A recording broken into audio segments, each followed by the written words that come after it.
옆 사람과 함께 인사 나누도록 하겠습니다. 우리 남자분들을 향해서 잘생기셨습니다라고 인사를 해주시고, 우리 여자 성도님들 향해서 예쁘십니다 인사해 주시면서 서로 축복해 주겠습니다. 인사 나누겠습니다.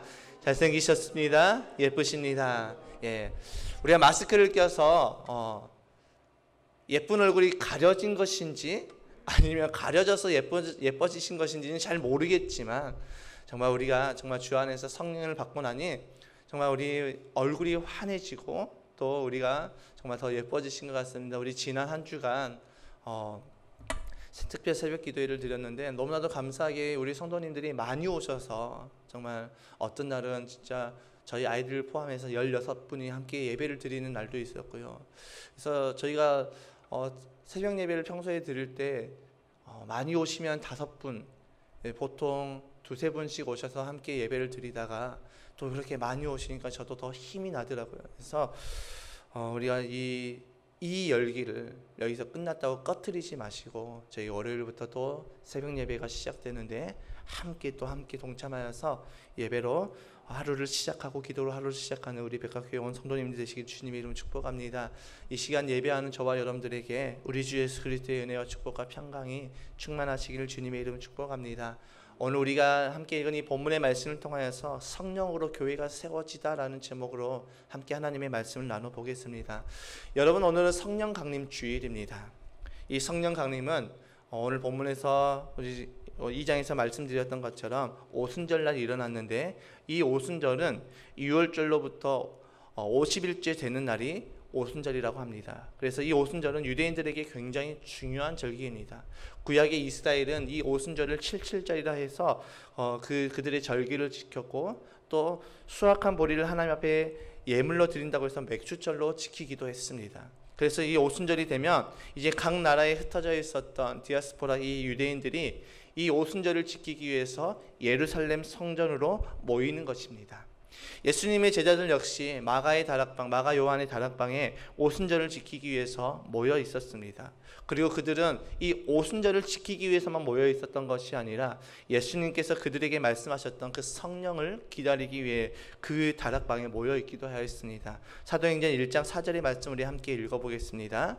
시작. 사도와 함께 모이사 그들에게 분부하여 이르시되 예루살렘을 떠나지 말고 내게서 들은 바 아버지께서 약속하신 것을 기다리라. 아멘. 이 예수님의 명령을 따라서 이 예수님께서 승천하실 때 그 앞에 있었던 이 120명의 예수님의 제자들은 예루살렘을 떠나지 않고 성령을 기다리고 있었습니다. 그들을 기다리면서, 성경을 보니까 사도행전에 그들은 기다리면서 오로지 기도에 힘을 썼다라고 사도행전 1장 14절의 말씀을 통해서 우리에게 말해주고 있습니다. 함께 읽어보겠습니다. 시작. 여자들과 예수의 어머니 마리아와 예수의 아우들과 더불어 마음을 같이하여 오로지 기도에 힘쓰더라. 아멘. 예수님의 제자들은 예수님의 말씀을 따라서 예수님께서 말씀하셨던 그 성령님을 기다리면서 오로지 기도에 힘을 썼다라고 오늘 이 성경을 통해서 우리에게 말씀해 주고 있습니다. 그리고 이 오순절이 되어서 예수님의 말씀대로 그들에게 성령이 임하여졌습니다. 예수님의 제자들이 이 마가 요한의 다락방에서 성령을 받을 때 그 상황 가운데 또 다른 상황이 옆에서 벌어지고 있었는데, 그 상황은 오순절을 지키기 위해서 흩어졌던 이 디아스포라 유대인들이 예루살렘으로 모여들고 있었습니다. 이 동시적으로 전개되는 상황 가운데 제자들이 성령의 충만함을 받고 각각 다른 언어들로 말하기를 시작하였다라고 사도행전 2장 4절에 우리에게 말씀해 주고 있습니다. 함께 읽어보겠습니다. 시작.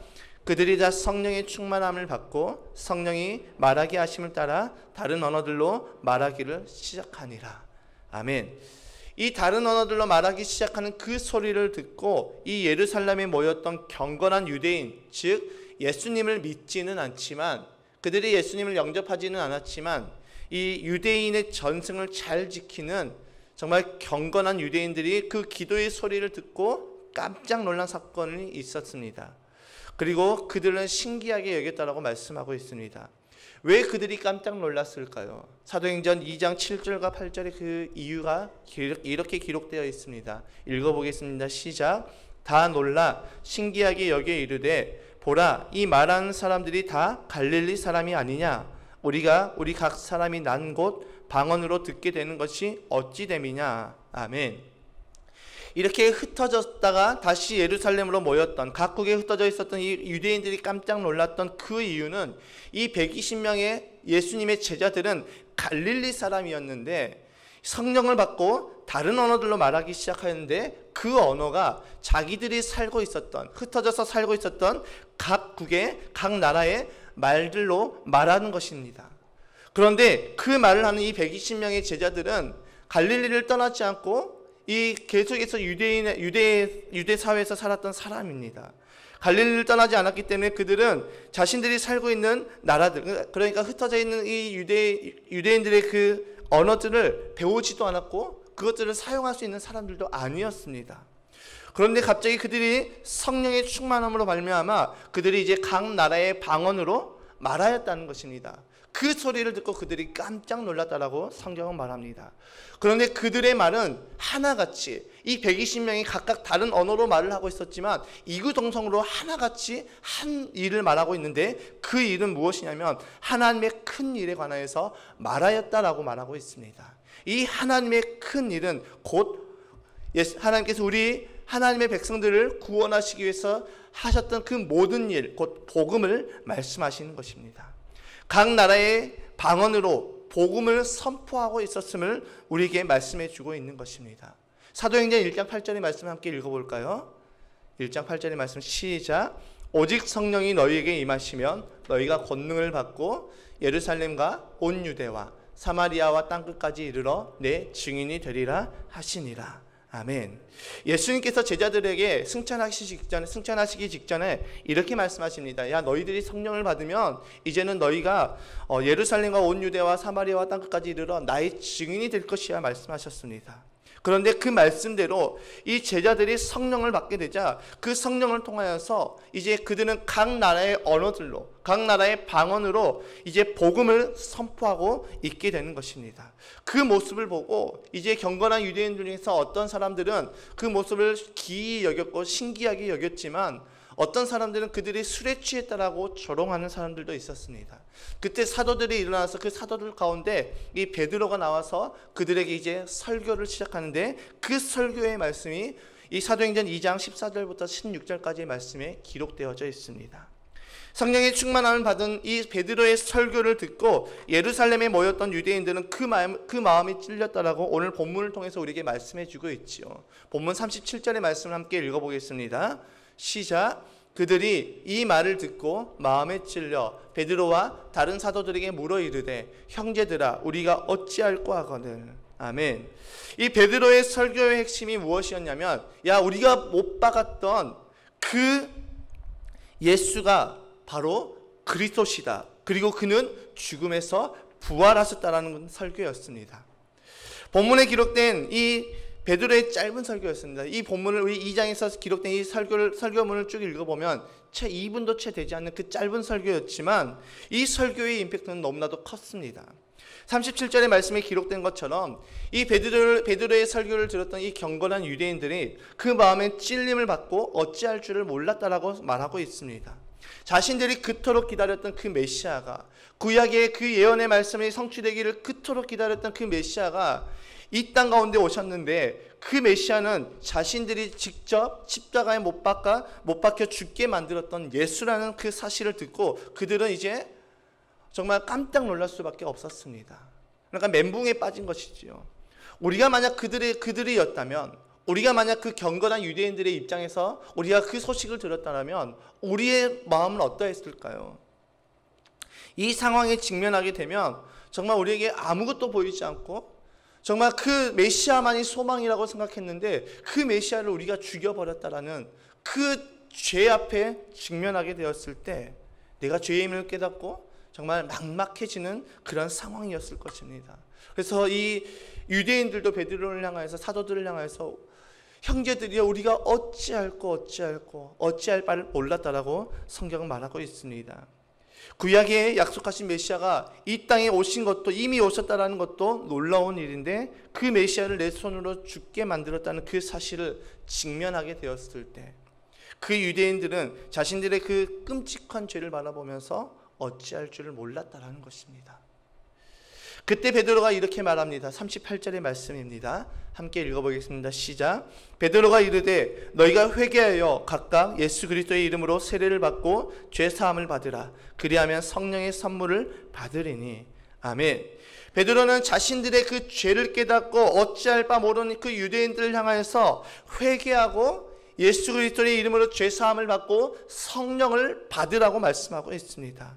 그런데 이 베드로가 말하는 그 성령은 선물로 받으라고 말씀하고 있습니다. 그 말을 들었던 이 유대인들이 어떻게 반응을 합니까? 베드로의 말처럼 회개하여서 예수 그리스도의 이름으로 죄 사함을 받고 성령을 받게 됩니다. 이때 성령을 받았던 사람이 몇 명이나 되냐면 성경은 3,000명이나 된다라고 말하고 있습니다. 그날의 신도가 3,000명이 더하여졌다라고 이야기를 합니다. 여러분, 어떻게 이런 사건이 일어날 수가 있을까요? 그 사도들을 향하여서, 그 제자들을 향하여서, 야, 저들이 술 취했다, 조롱했던 그들이, 그 유대인들이 어떻게 이 설교 한 편을 듣고 회개하여서 성령을 받을 수 있었을까요? 우리 39절의 말씀을 함께 읽어볼까요? 시작. 이 약속은 너희와 너희 자녀와 모든 먼 데 사람 곧 주 우리 하나님이 얼마든지 부르시는 자들에게 하신 것이라 하고. 여러분, 이날 회개했던 그 3,000명의 사람들, 회개하고 성령을 받았던 그 3,000명의 유대인들이 어떤 사람이냐면 하나님이 부르신 자들이고 그 부르심에 반응하여 나온 자들임을 우리에게 분명하게 말하고 있습니다. 여러분, 하나님이 인격적이신 분입니다. 그렇기 때문에 우리의 마음의 문을 열지 않으면 하나님은 우리에게 억지로 들어올 수 없으십니다. 이날 회개하여서 예수를 믿었던 이 3,000명의 사람들은 그 하나님의 부르심에 자신들의 마음의 문을 활짝 연 자들이었습니다. 그렇기 때문에 그들 가운데 그 설교의 말씀이 들려졌고 그들의 죄를 직면하게 되었고 그들의 죄를 회개할 수가 있었습니다. 우리 계시록 3장 20절의 말씀 함께 읽어보겠습니다. 시작. 볼지어다 내가 문 밖에 서서 두드리노니 누구든지 내 음성을 듣고 문을 열면 내가 그에게로 들어가 그와 더불어 먹고 그는 나와 더불어 먹으리라. 아멘. 자신의 마음의 문을 열었던 자들에게 어떤 은혜가 있습니까? 예수님께서 우리 안에 들어오셔서 우리와 함께 더불어 먹는다라고 말씀합니다. 이것이 곧 무엇을 의미하냐면 예수님께서 이제는 저와 여러분들의 삶 가운데 함께 연합하여 주셔서 이제는 내가 사는 것이 아니라 내 안에 그리스도께서 사시는 것, 내 안에 예수님께서 우리를 예수님의 그 인도하심을 따라서 성령의 인도하심을 따라서 살아가도록 우리를 이끌어 주신다라는 것입니다. 하나님께서는 우리 모두를 부르시지만 모두가 구원을 받는 것이 아니죠. 하나님께서 이 땅에 있는 모든 자들을 향해서 이 복음을 선포하여 주시고 우리를 불러주셨습니다. 그러나 그 복음 앞에 정말 반응하여져서 마음의 문을 열고 나온 자들이 구원을 받게 되는 것입니다. 부르심을 듣고도 하나님 앞으로 나오지 않는 자들은 구원을 받을 수 없는 것이지요. 오늘 이 말씀을 통해서 이 베드로의 설교를 통하여서 회개한 이 3,000명의 사람들은 예수의 이름으로 세례를 받았다라고 말을 하고 있습니다. 이것이 무엇을 의미하고 있습니까? 이 회개를 하고 세례를 받았다는 것은 곧 예수님을 영접했다라는 것입니다. 예수님의 영접은 이제는 내 삶의 주인이 내가 아니라 이제는 예수님임을 고백하는 것입니다. 요한복음 1장 12절의 말씀 함께 읽어보겠습니다. 시작. 영접하는 자, 곧 그 이름을 믿는 자들에게는 하나님의 자녀가 되는 권세를 주셨으니. 예수님을 영접하는 자가 하나님의 자녀라고 말하고 있습니다. 그러니까 예수님을 영접하고 믿는 자에게 하나님께서 성령을 부어주셔서 이제는 그 자들이 예수님을 믿고 하나님의 자녀가 되고 성령의 사랑으로 변화가 된다라는 것입니다. 그리고 이 모든 것은 어떠한 사람의 능력으로 나타나는 것이 아니라 하나님께로부터 나온다라고 말씀하고 있습니다. 오늘 본문에 기록된 이 3,000명의 회개한 사건도 베드로의 능력이 뛰어나서가 아니라 베드로의 설교가 탁월해서가 아니라 하나님이 부르시고 그 부르심에 반응하여 나온 자들에게 하나님의 그 능력으로 성령이 임하여 주고 그 성령으로 일어난 성령의 사건이라는 것입니다. 그러니까 하나님의 때에 하나님께서 하나님의 방법으로 그들에게 복음을 듣게 하셨고 그들이 회개하여서 이제는 성령을 받고 성령의 사랑으로 복음의 증인으로 하나님께서 변화시켜 주었다는 것입니다. 이 오순절 성령 강림의 사건을 통하여서 복음에 증인된 사도들과 제자들로 하여금 파생된 일들이 또 있습니다. 그 사건이 무엇입니까? 바로 교회가 세워졌습니다. 성령이 우리 안에 임함으로 우리는 하나님의 거룩한 성전이 되었습니다. 우리 고린도전서 3장 16절의 말씀 함께 읽겠습니다. 시작. 너희가 하나님의 성전인 것과 하나님의 성령이 너희 안에 계시는 것을 알지 못하느냐. 아멘. 여러분, 성령을 받은 한 사람 한 사람, 그 한 사람이 하나님의 거룩한 성전임을 분명하게 우리에게 말씀하고 있습니다. 그러니까 오늘 이 시간 모여서 예배하는 저와 여러분들 심령 가운데 하나님의 그 성령이 계시는데, 그 성령이 계시는 저와 여러분들은 하나님의 거룩한 성전임을 말씀하고 있습니다. 그래서 지금 우리가 살고 있는 이 시대는 교회란 이러한 건물을 지칭하는 것이 아니라 성령께서 함께 하시는 각 사람이 하나님의 거룩한 성전이 되고, 이 교회 공동체는 그 성전된 사람들이 모여서 교회 공동체를 이루어가게 되는 것입니다. 그리고 그 공동체를 통하여서 이제는 복음이 전파되어서 우리는 가는 곳곳마다 복음의 증인된 삶을 살아가게 되는 것입니다. 이렇게 성령으로 세워진 교회 공동체는 어떤 공동체일까요? 첫 번째로 사도의 가르침을 받아서 기도에 힘쓰는 공동체라고 말씀하고 있습니다. 우리 본문 42절의 말씀을 함께 읽어보겠습니다. 시작. 그들이 사도의 가르침을 받아 서로 교제하고 떡을 떼며 오로지 기도하기를 힘쓰니라. 아멘. 여러분, 제자들이 성령을 받기 전에 힘썼던 것이 바로 기도였습니다. 오순절 성령 강림절까지 그들은 오로지 기도에 힘썼다라고 이 사도행전 1장 14절에 말씀하고 있는데, 그들이 성령을 받고 나서 교회가 세워졌는데 그 교회 역시 어디에 힘썼다라고 말씀하고 있습니까? 그들은 여전히 기도에 힘썼다라고 말씀하고 있습니다. 그런데 그들이 아무렇게나 막 기도했을까요? 아닙니다. 그들은 이 사도의 가르침을 받아서 기도했다라고 말씀하고 있습니다. 여러분, 사도들이 무엇을 가르쳤습니까? 하나님의 말씀을 가르쳤던 것이지요. 하나님의 말씀 안에서 서로 교제하고, 하나님의 말씀 안에서 떡을 떼며 성찬을 나누고, 하나님의 말씀 안에서 기도하였음을 우리에게 분명하게 말씀해 주고 있습니다. 철저하게 하나님의 말씀이 기준이 되어서 교회가 세워졌음을 우리에게 분명하게 말씀해 주고 있지요. 하나님의 말씀을 통하여서 성도들이 변화를 받고, 또 하나님의 말씀을 통하여서 이제 믿음의 공동체가 세워진다는 것입니다. 성령을 받았다는 것은 하나님의 말씀을 떠나서 살지 않음을 말씀하고 있는 것입니다. 그러니까 성령을 받았다는 것은 우리가 하나님의 말씀 안에서 살아가고 있음을 분명하게 말씀해 주고 있는 것이죠. 성령은 결코 하나님의 말씀을 떠나지를 않습니다. 그들이 사도의 가르침을 받아서 기도하였을 때 성령의 임재하심이 더욱 충만하게 나타났다라고 성경은 말하고 있습니다. 본문 43절의 말씀입니다. 함께 읽어보겠습니다. 시작. 사람마다 두려워하는데 사도들로 말미암아 기사와 표적이 많이 나타나니. 아멘. 여러분, 우리도 성령 안에서 기도할 때 우리 백합교회 안에서 성령의 기사와 표적이 나타날 줄 믿습니다. 함께 연합하여서 기도할 때 성령의 임재가 충만하게 임하여지고, 각 예배마다 성령의 역사하심이 나타나고, 또 각 예배마다 우리의 심령이 치유가 되고 우리의 심령이 회복되어지는 놀라운 역사가 나타나게 되는 것입니다. 그러나 기도하지 않은 교회는 이러한 성령의 역사하심이 나타날 수가 없습니다. 그러니까 우리 백합교회의 그 기도의 줄이 끊겨져 버리면, 우리의 기도의 사역이 끊겨져 버리면 이 백합교회 안에서 예배를 통한 치유와 회복의 역사가 나타날 수 없음을 말하고 있습니다. 성령 안에서 기도할 때 나타나는 이 기사와 표적이 누구를 나타내고 있습니까? 우리의 심령이 치유가 되고 회복이 되고, 우리가 예배 때마다 성령의 임재하심을 통해서 누구를 나타내느냐? 바로 예수 그리스도를 나타낸다라는 것입니다. 이 120명의 제자들이 성령을 받아서 성령의 말하게 하심을 따라서 다른 언어들로 말하였을 때 그들은 하나같이 복음을 선포했습니다. 여러분, 성령님께서는 결코 자의적으로 자신의 말을 만들어서 하시는 분이 아니십니다. 요한복음 16장 13절에서 14절의 말씀을 보면 예수님께서 제자들에게 보혜사 성령님께서 오실 것을 말씀하시면서, 성령이 오시면 진리를 너희에게 밝히 드러낼 것인데 그는 자기 마음대로 말하지 않고 스스로 말하지 않고 오직 들은 것을 말하며 또 내 것, 즉 예수님의 것을 가지고 너희들에게 알려줄 것이라고 말씀하고 있습니다.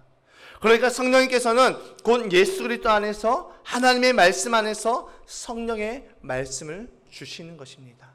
베드로가 이 3,000명이 회개했던 그 설교의 말씀도 베드로가 자의적으로 해석해서 말했던 것이 아니라 그 성령께서 성령의 말하게 하심을 따라서 베드로는 이 성경의 말씀, 하나님의 하신 그 크신 일, 복음의 말씀만을 선포했던 것입니다.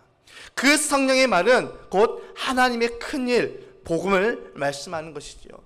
이것은 우리의 힘으로 감당하는 것이 아닙니다. 사도의 가르침, 즉 말씀 안에서 기도할 때 성령께서 역사하여 주십니다. 이 성령으로 세워진 이 초대교회는 말씀과 기도가 흥왕했던 공동체였습니다. 두 번째로 이 성령으로 세워진 공동체는 섬김의 공동체였습니다. 본문 44절과 45절의 말씀을 함께 읽어보겠습니다. 시작. 믿는 사람이 다 함께 있어 모든 물건을 서로 통용하고 또 재산과 소유를 팔아 각 사람의 필요를 따라 나눠주며. 아멘. 성령으로 세워진 그 교회의 모습을 조금 더 구체적으로 보여주고 있는 말씀이기도 합니다. 성령 안에서 세워진 이 믿음의 공동체는 세상과 다름을 분명하게 보여주고 있습니다. 여기서 자기의 물건을 통용하고 재산과 소유를 팔아서 나눠줬다는 것이 무엇을 의미합니까? 억지로 하지 않고 기쁨으로 하였음을 의미하고 있습니다. 어떻게 자신의 것을 기쁨으로 흘려보낼 수 있었을까요? 어떻게 자신의 것을 다 팔아서 정말 어려운 성도들에게 우리가 그것들 돌아보면서 그들을 섬길 수가 있었을까요? 그 섬김이 바로 위에서부터 흘러내려왔기 때문입니다. 예수님께서 이 땅에 오셨을 때 제자들에게 이렇게 말씀하십니다. 마태복음 20장 28절의 말씀입니다. 함께 읽어보겠습니다. 시작. 인자가 온 것은 섬김을 받으려 함이 아니라 도리어 섬기려 하고 자기 목숨을 많은 사람의 대속물로 주려 함이니라. 아멘. 예수님께서 이 땅에 오신 그 이유는 섬김을 받으시는 것이 아니라 섬기러 오셨다라고 말씀하고 있습니다. 그래서 예수님께서는 제자들을 늘 데리고 다니시면서 그들을 섬겼습니다. 예수님의 섬김은 그 제자들로 하여금 예수님의 사람으로 성공시켜 주는 것이었습니다. 그래서 그 제자들이 이 예수님을 3년간 따라다녔지만 그들이 실패하였지만 그 예수님을 따라다니면서 배웠던 그 신앙의 모습, 그 섬김의 모습은 결코 아무 쓰잘데기 없는 것이 아니었습니다.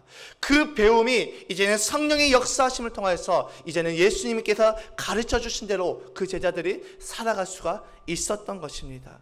그래서 제자들이 예수님께로부터 섬김을 받았고 그 섬김을 이제는 그 성도들에게 흘려보냄으로 인하여서 이제는 그들이 정말 서로 섬김의 공동체가 될 수 있었다라는 것입니다. 그들이 자신의 소유와 재산을 팔아서 구제 사역을 하고 자발적으로 선교 사역을 했던 것은 누가 강요함이 아니라 감사함으로 기쁨으로 자발적으로 했다라는 것입니다. 이것이 성령 안에서 일어난 놀라운 사건이지요. 그렇다면 초대교회 성도들이 이 구제 사역과 선교 사역을 자발적으로 하면서 과연 자기 마음대로 했을까요? 아닙니다. 그들은 철저한 이 영적인 질서 안에서 순종함을 통해서 이 사역들을 감당하였습니다. 우리 42절의 말씀을 함께 다시 한번 읽어보겠습니다. 시작. 그들이 사도의 가르침을 받아 서로 교제하고 떡을 떼며 오로지 기도하기를 힘쓰니라. 아멘. 이 초대교회 성도들은 철저한 사도의 가르침을 받아 움직였습니다. 자발적으로 하되 하나님께서 세우신 질서 안에서 자발적으로 섬겼음을 보여주고 있습니다. 그들의 모든 구제 사역과 모든 선교 사역은 이 예루살렘 교회의 보고가 되었습니다. 사도 바울 역시 이 이방 선교를 하면서 그의 기점은 이 예루살렘 교회에 두고 그는 언제나 이 예루살렘 교회의 선교 보고를 하였습니다. 그래서 사도 바울의 1차, 2차, 3차 전도 여행은 예루살렘 교회를 떠나서 예루살렘 교회로 돌아왔을 때를 1차, 또다시 예루살렘 교회를 시작해서 예루살렘 교회로 돌아왔을 때를 2차로 보고 있는 것입니다. 즉 철저한 그 질서 안에서 교회 중심으로 그 사역을 감당했음을 보여주고 있습니다. 여러분, 이처럼 교회 중심의 이 신앙이 너무나도 중요한 것입니다. 사도행전에 기록된 모든 사역의 중심은 교회가 중심이 되었습니다. 초대교회는 이러한 하나님께서 세우신 질서 가운데서 이 구제와 선교 사역을 감당하였고 그 섬김을 통하여서 이 초대교회의 공동체는 섬김의 공동체가 되어줄 수 있었다라는 것입니다. 여러분, 그런데 과연 어떻게 이들이 자신의 소유와 재산을 팔아서 필요에 따라 나눠줄 수 있었을까요? 자기에게도 소중한 것을 어떻게 그것을 팔아서 기쁨으로 나눠줄 수 있었을까요? 그 모든 것이 하나님께로 받았음을 그들이 깨달았기 때문입니다. 이 깨달음은 어떠한 가르침으로 깨달아지는 것이 아니라 우리 안에 성령으로 인하여서 그 깨달음이 이루어지는 것입니다. 그들이 감사함으로 섬겼던 그 결과가 무엇일까요? 46절의 말씀 함께 읽어보겠습니다. 시작. 날마다 마음을 같이하여 성전에 모이기를 힘쓰고 집에서 떡을 떼며 기쁨과 순전한 마음으로 음식을 먹고. 아멘. 여러분, 섬김의 결과는 마음이 하나가 되었다라는 것입니다. 섬김의 결과는 성전과 각 가정에 모이기를 힘쓰며 떡을 떼며 애찬을 나누게 하였습니다. 성령이 아니고서는 이것들이 이루어질 수가 없습니다. 성령이 아니고서는 어떻게 사람의 마음이 하나가 될 것이며, 성령이 아니고서는 어떻게 성전에 모이기를 힘썼을 것이며, 성령이 아니고서는 어떻게 각 가정을 오픈하여서 개방하여서 성도들이 모여서 함께 떡을 떼며 애찬을 나누게 하셨을 것입니까? 사람은 정확하게 계산적인 사람입니다. 나에게 이익이 될 때만 움직이는 사람들입니다. 그러나 성령의 사람들은 이익을 보는 것이 아니라 하나님의 뜻을 바라보는 것입니다. 하나님의 말씀을 따르는 것입니다. 성령의 감화 감동을 따라서, 하나님의 인도하심을 따라서 살아가는 자들이 성령의 사람입니다. 제가 금요일 날 이제 모든 이 컨퍼런스를 마치고 이제 내려와서 저희가 시작하고 있는 이 시범 목장에서 함께 목장 모임을 나누고 이제 집으로 돌아가서 이제 모든 것들을 정리하고 다시 교회에 나왔을 때가 한 10시 반 정도가 되었을 것입니다. 토요일 이제 새벽 예배를 준비하기 위해서 10시 반 정도 교회를 나와서 이제 말씀을 준비하려고 하는데, 때마침 차에 이제 요소수가 이제 떨어져서 이제 요소수를 채우려고 이제 문을 열어놓고 이제 요소수를 가지고 이제 차로 가는데, 문을 열었는데 어떤 한 청년이 교회 문 앞에 서 있는 것입니다. 그래서 그 청년이 꾸벅꾸벅 인사를 하면서 자기는 순천대학교 휴학생인데 제주도에서 살다가 이제 학교를 복학하기로 마음을 먹고 올라와서 당장에 돈이 없어서 이제 일용직을 한 2, 3일만 뛰면 고시원에서 한 달을 살 수 있는 그 돈이 마련이 되기 때문에 순천에서 이제 일용직을 구하는데, 순천의 이 건축 이 현장이 다 죽어서 이제 여수로 가라는 그 권면을 듣고 아무것도 있는 상태가 아니라 아무것도 없는 상태에서 자신이 가지고 있는 돈을 가지고 이제 여수로 내려와서 일자리를 구하는데, 일자리가 구해지지 않아서 찜질방에서 전전하다가 이제 자신의 모든 돈이 다 떨어져서 이제 교회들을 돌아다니면서 자기의 상황을 이제 이야기를 하고 도와줄 것을 요청하였는데, 시국이 이 시국인지라 코로나19로 인해서 교회들에서도 이렇게 이제 외부인을 쉽게 받아들이지 않는 그런 상황 가운데 저희 교회까지 왔다라고 이야기를 합니다. 그래서 그 순간 제 마음에 이 청년을 도와줬으면 하는 마음이 들어서 이제 청년을 들어와라고 이야기를 해서 이제 저기 유아실을 이제 열어줬더니 자기가 유아실에서 자면 교회에 민폐가 끼칠 수가 있기 때문에 없던 일로 하고 돌아가겠습니다라고 하는데, 제가 그 청년을 바라보는데 너무 좀 안타까움이 마음이 들어서 그러면 어떻게 잠을 잘 거냐고 이야기를 하니까 조금 더 돌아보겠다라고 이야기를 합니다. 그래서 그 청년을 데리고 차에 타시라고 이야기를 하고 그 인력사무소가 어디냐고 물어보니까 여기 문수동에 있는 현대인력을 다니고 있는데, 그래서 스포렉스에서 계속 잠을 잤다고 합니다. 스포렉스 앞에 데려다 주고 내리기 직전에 밥은 어떻게 했냐고 물어보니까 교회에서 컵라면을 하나 주어서 컵라면을 먹었다라고 이야기했습니다. 그래서 그러면 배 안 고프냐 물어보고 밥을 먹으러 가자라고 하니까 정말 죄송한 말씀이지만 빵을 하나 사주시면 제가 내일 아침에 그 빵을 먹고 이제 일자리로 나가보겠습니다라고 이야기를 하더라고요.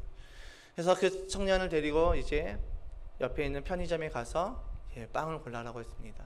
먹고 싶은 거 다 골라라고 이야기했는데 정말 빵을 한 개만 고르더라고요. 그래서 먹고 싶은 거 마음껏 골라라고 하면서, 그러니까 그 청년이 빵을 이제 하나 더 고르고 이제 우유도 사주고 좀 음료수를 같이 사서 이것은 내일 일어나서 좀 마시세요라고 하면서 챙겨주고, 이제 거기 이제 찜질방에 가서 제가 찜질방 비용을 결제해주고 이렇게 왔습니다. 그러면서 제가 그 청년에게 이렇게 이야기를 했습니다.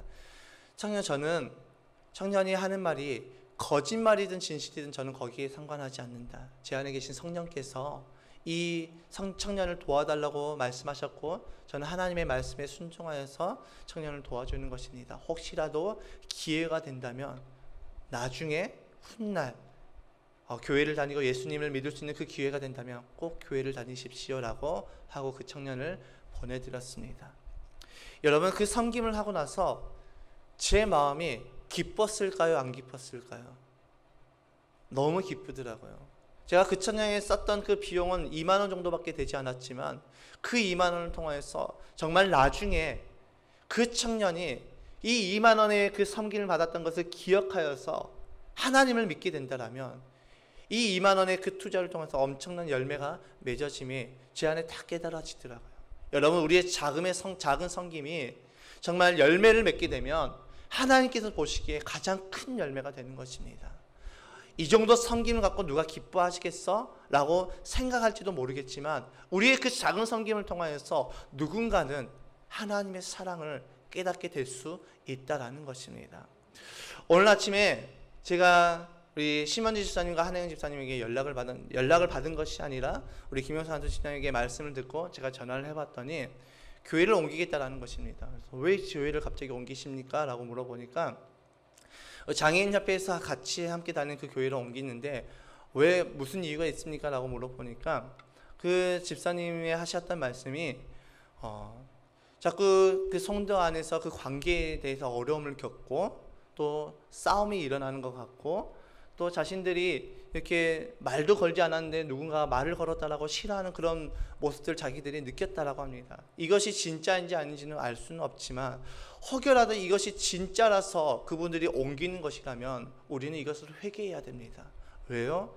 성령의 공동체는 바로 이 섬김의 공동체이기 때문입니다. 사랑의 공동체이기 때문입니다. 우리가 전환하고자 하는 이 가정교회는 이런 분들까지도 품어야 되는 교회입니다. 이런 분들까지 품어서 하나님의 제자로, 예수님의 제자로 만들어내는 것이 우리의 사명이라는 것입니다. 정말 이 일들로 인해서 나갔더라면 저는 그래서 주중에 이제 그분들을 다시 한번 만나고 어떻게 된 일인지 그 경위를 살펴볼 것입니다. 혹시라도 정말 우리가 그분들에게 함부로 했던 것들이 있다라면 이 시간 우리가 예배를 마치기 전에 우리가 그것을 하나님 앞에 회개했으면 좋겠습니다. 또 성령께서 세워진 그 교회 공동체는 바로 예배하는 공동체입니다. 본문 47절의 말씀에 이렇게 기록되어 있습니다. 함께 읽겠습니다. 시작. 하나님을 찬미하며 또 온 백성에게 칭송을 받으니 주께서 구원받는 사람을 날마다 도하게 하시리라. 아멘. 여러분, 성령으로 세워진 그 교회가 하나님을 찬미할 때 교회는 온 백성에게 칭송을 받았고 초대교회는 부흥되는 결과가 있었다라고 성경은 말하고 있습니다. 그러나 이 본문에서 이 부흥을 말씀할 때 조금 다른 것이 있습니다. 이 부흥에 대해서 사람의 노력과 능력이 아니라 교회가 부흥되어지는 것이 사람의 노력과 능력으로 교회가 부흥되어지는 것이 아니라 하나님께서 구원받는 사람을 날마다 더하였다라고 말씀하고 있습니다. 하나님을 찬미할 때 교회는 온 백성에게 칭송을 받고 주께서 구원받는 사람을 날마다 더한다라고 말씀합니다. 그렇다면 하나님을 찬미함이 무엇을 의미하는 것일까요? 바로 예배입니다. 여러분, 예배가 회복되어질 때 교회가 회복되어지는 것입니다. 예배가 회복될 때 교회는 온 백성에게 칭송을 받게 됩니다. 예배가 회복되어질 때 교회는 부흥하게 됩니다. 주의 성령이 임한 우리 각 사람이 하나님의 성전이라고 말씀하고 있습니다. 예배의 회복은 교회의 회복뿐만 아니라 우리의 삶의 모든 것이 회복되어지는 것입니다. 나의 성전된 삶이 예배가 회복되어질 때, 나의 성전된 삶에 예배의 삶이 회복되어질 때 그 회복되어짐을 통하여서 깨어졌던 우리의 관계가 회복되어지는 것이고 깨어진 우리의 가정이 회복되어지는 것이고 자녀와의 관계가 회복되어지는 것이고 남편과 아내와의 관계가 회복되어지는 것입니다. 사람들과의 관계가 회복되어지는 것이며 무엇보다도 성령의 충만함을 통하여서 예배가 회복되어질 때 하나님과의 관계가 회복되어지는 것입니다. 성령으로 세워졌던 이 초대교회가 부흥되었을 수 있었던 가장 큰 원동력은 예배의 회복이었습니다. 여러분, 코로나19로 인하여서 우리가 예배를 드리지 못한 상황이 우리에게 닥쳐왔을 때 저는 이 상황을 바라보면서 하나님께서 이 사태를 통하여서 진짜와 가짜를 구분하시겠구나.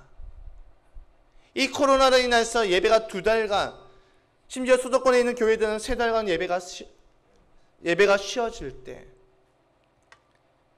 오늘 이 성령 강림 주일을 통하여서 총회에서 이제 공문이 왔는데 이 성령 강림 주일이 우리 한국교회 온 성도가 함께 예배를 회복하는 예배의 날로 정하자라는 그런 공문이 왔습니다. 그럼에도 불구하고 예배가 회복되지 않는 그런 성도님들이 많이 있습니다.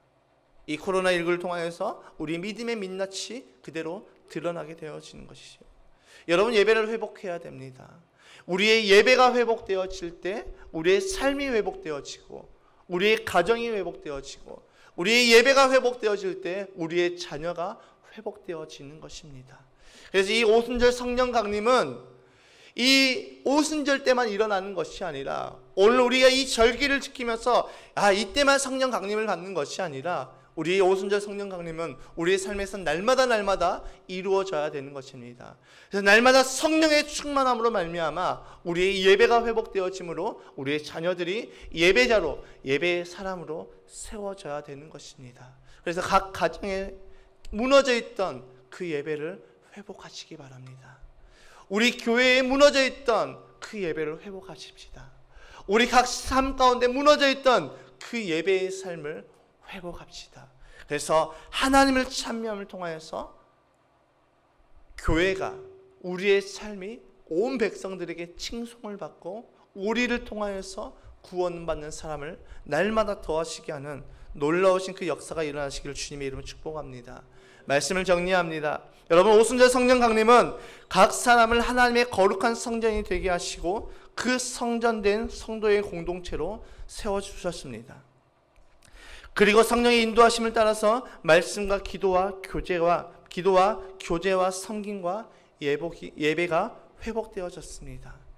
이 오순절 성령 강림의 사건이 우리의 가정과 우리의 삶과 교회에서도 날마다 일어나기를 간절하게 소망합니다. 성령을 통하여서 비전이 회복되어지고 성령을 통하여서 우리가 세상의 꿈을 꾸는 것이 아니라 하나님의 꿈을 꾸게 되는 것이고 성령을 통하여서 우리의 자녀들이 세상에서 비전을 찾는 것이 아니라 하나님 안에서 비전을 찾게 되고 이 성령을 통하여서 우리의 자녀들이 이 세상 가운데 빛의 자녀로 일어나서 빛을 발하는 거룩한 예배자로 세워주시기를 주님의 이름으로 축복합니다. 우리의 삶도 성령을 통하여서 예배가 회복되어지고 기도가 회복되어지고 우리의 관계가 회복되어져서 하나님의 몸된 교회를 세워나가는 우리의 거룩한 성전된 삶을 살아가시는 저와 여러분들이 되시기를 주님의 이름으로 축복합니다. 그러기 위해서 성령으로 세워진 그 초대교회가 힘썼던 기도와 말씀과 예배에 집중하는 우리의 삶이 되시기를 주님의 이름으로 축복합니다. 새벽을 깨어 나갑시다. 새벽을 깨어서 기도합시다. 우리의 기도를 통하여서 우리의 자녀들이 예배자로 세워지는 것입니다. 우리의 기도를 통하여서 우리의 자녀들이 성령의 사람으로 세워지는 것입니다. 기도를 통하여서 예배가 회복되어지는 것입니다. 오늘 이 시간 예배하는 저와 우리 모두는 이 성령의 충만함을 받고 기도와 예배와 모든 것이 회복되어지는 놀라우신 그 성령의 역사를 날마다 체험하며 그것을 간증하며 복음의 증인된 삶을 살아가는 저와 여러분들이 되시기를 주님의 이름으로 축복합니다.